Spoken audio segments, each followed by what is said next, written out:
dedicated to eastern and southern Kentucky. This is WYMT Mountain News First at 4. Good afternoon, I'm Steve Hensley. First at 4, the future of Black Jewel Mines is being discussed today up north in Cincinnati, Ohio. It is still unclear whether those mines will reopen. WYMT's Connor James is live in Cincy with more on what we know, which honestly is not a lot right now. Connor? Steve, hours ago we walked into this building behind me, took the elevator to the 19th floor, walked into that law office and asked for information about today's auction. We were told we really couldn't get a comment on that. On top of that, that meeting was closed to the public and to media. Now, a lot weighs on today's auction. We learned Contura Energy was approved for a bid for the Wyoming mines, along with a mine in West Virginia. That was around $21 million. But for this auction to happen, other bids had to be entered. Who those companies are, though, we don't really know right now, but what we do know is if the mines in Kentucky do sell, coal production at those mines could begin again. And miners we talked to in Harlan County say they would be more than willing to go back and work there. Yeah, I have to. I mean, you know, like I said, I've got into another program of lineman, but I mean, it's not paying, you know, for my family at the moment. So I'd have to do whatever pays the best at the moment, you know, right now. I mean, if something bad happened later on, I could have something to fall back on, I'd hope, but, you know, I'd go back. Steve, now on the flip side, if those Kentucky mines do not sell, they would have to enter the liquidation phase, selling off assets, which means those mines in Harlan County probably would not open again. We'll obviously have more coverage on this throughout the day. I'm live in Cincinnati. Connor James, WYMT Mountain News. All right, Connor, thank you very much. Now, miners are still protesting in Harlan County today. Yesterday, you'll remember CSX and the miners reached an agreement to let just the locomotives go, but the coal had to stay. WYMT's Will Puckett is back out in Cumberland today with a live update. Will? Steve, welcome back to Harlan County this afternoon. Talking with miners earlier this morning, they admit that the mood around here has changed a little bit for the better. Everyone's a little bit more relaxed now that those two locomotives are gone. But they say even though that the engines are gone, their mission still remains the same. They say the deal with CSX is a battle won, but this is a multi-round fight.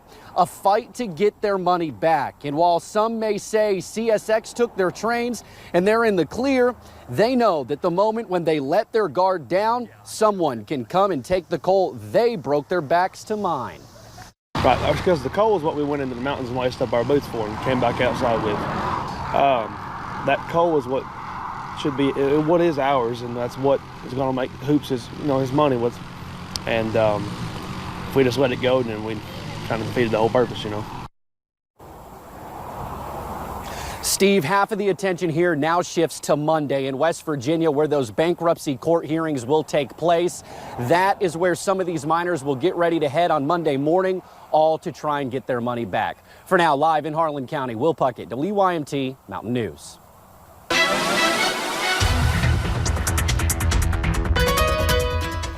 It's been a pretty nice day here in the mountains, actually a lot drier than we have been the past couple of days, especially if you're up into parts of Moorhead. You can notice as we take a look at some of those weather cameras, Interstate 64, you're seeing a couple of clouds here and there, but overall dry skies and really those clear skies as well. Looking into Buffalo Mountain here in Perry County, dealing with a few more of those clouds, but overall drier conditions throughout the day.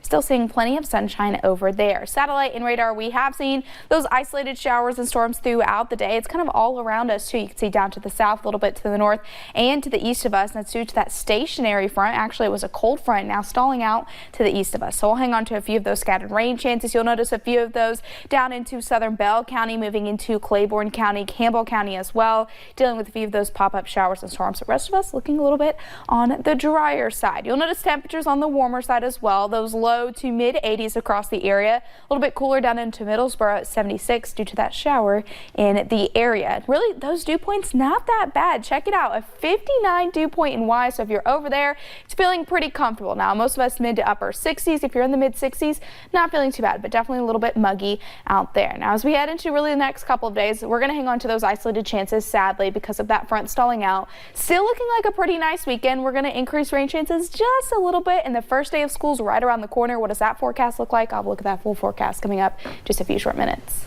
All right, Paige, thank you. A massive explosion overnight killed at least one person in Lincoln County in central Kentucky. As CBS's Hillary Lane reports, the fireball could be seen for miles. It's getting bigger. The explosion lit up the sky after a gas pipeline ruptured early Thursday morning in Kentucky. The blast shook residents out of bed. Well, it woke us up and it was just a big roar and fire going all the way up in the sky as far as you could see. A 58-year-old woman was killed. I believe that she was outside of one of the homes. She may have been trying to get to a neighbor's house. 5 people were injured and dozens evacuated from their homes in Lincoln County. It looked like an atomic bomb went off, basically.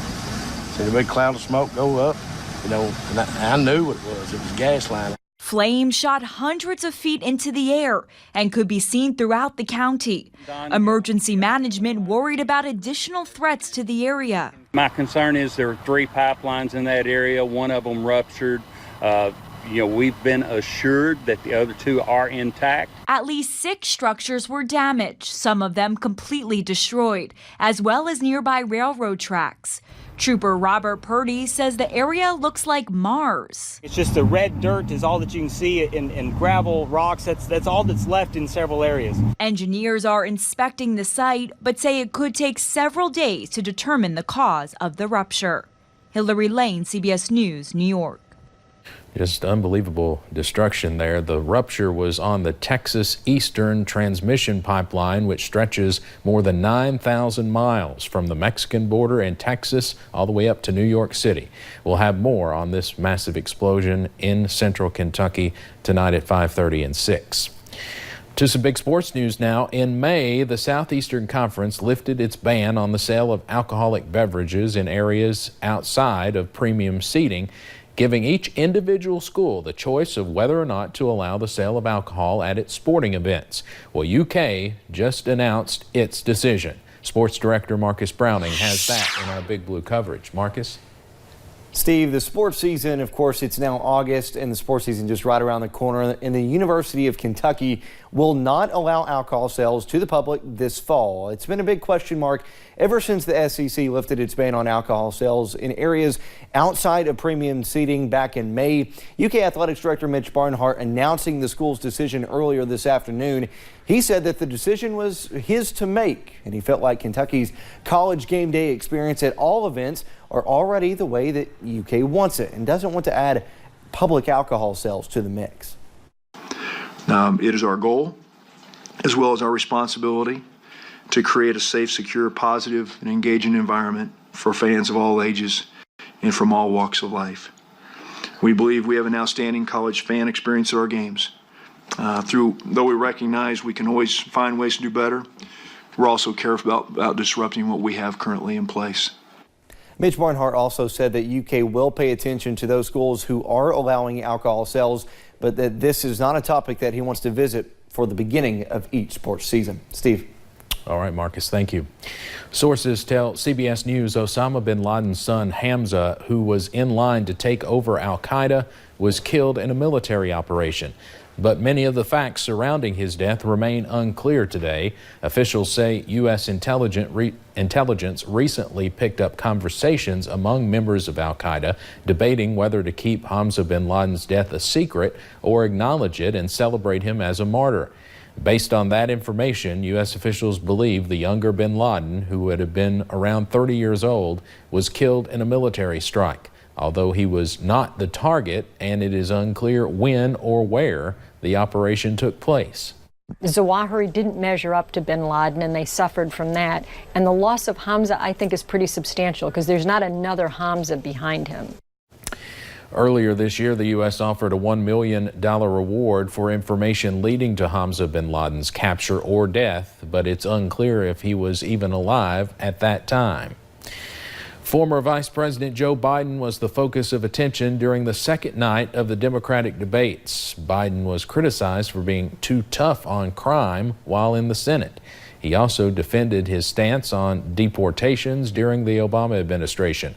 Biden attacked a Medicare for All plan supported by Senators Bernie Sanders, Elizabeth Warren, and Kamala Harris. The reality is that our plan will bring health care to all Americans under a Medicare for All system. If you notice, there's no talk about the fact that the plan in 10 years will cost $3 trillion.